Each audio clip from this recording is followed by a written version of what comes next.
Rose, we have a lot of calls and emails coming in about the changes with the federal government. We thought that this would be a brief video talking about things that are on your mind that you've seen occur over the last couple of weeks, and then things that would help the listeners if they're going through this process.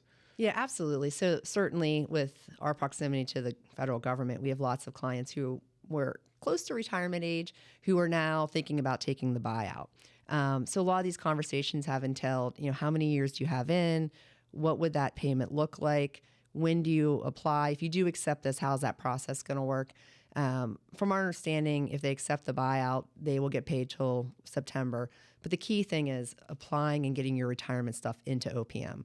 From our experience, you get an interim pension until OPM does your final calculation. And that final calculation could take months. We've had clients where it's been 3 to 6 months. If it's less or more, then that adjustment gets made. Typically it's more, but still it's a process that you need to go through. And unfortunately, if there are cuts in OPM, this could take longer. Definitely. And that's the dollars and cents of the pension piece. There's always that unknown of the lag of, well, here's my temporary payout versus what it's ultimately going to be. And let's talk about how that trickles into the medical and the healthcare piece, because that's the other shoe to drop. That's a really big deal. Yeah. So the one big thing that we talk to is, how many years do you have in, how close to your retirement? Because based on your years and close to retirement, you may or may not qualify for medical.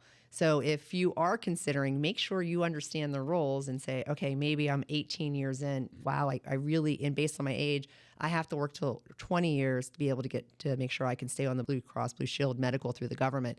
So it's key to make sure that you understand what triggers are going to pull and how that's going to affect and also depending on what age you are, there is a Social Security supplement and understanding how much that's going to be till age 62. And again, all these pieces go into the calculation. And if you worked overseas, how does that overseas time get calculated? Maybe did a military buyback or if that's an option.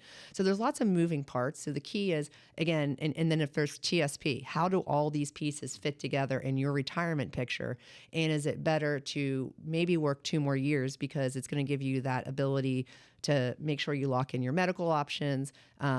Maybe you're going to get a little bit more higher because the way the calculation goes on your high 3. So all important factors to think before you just decide, hey, yes, I'm going to take this package. Definitely. So you have a deadline, you feel the pressure, a lot of change coming.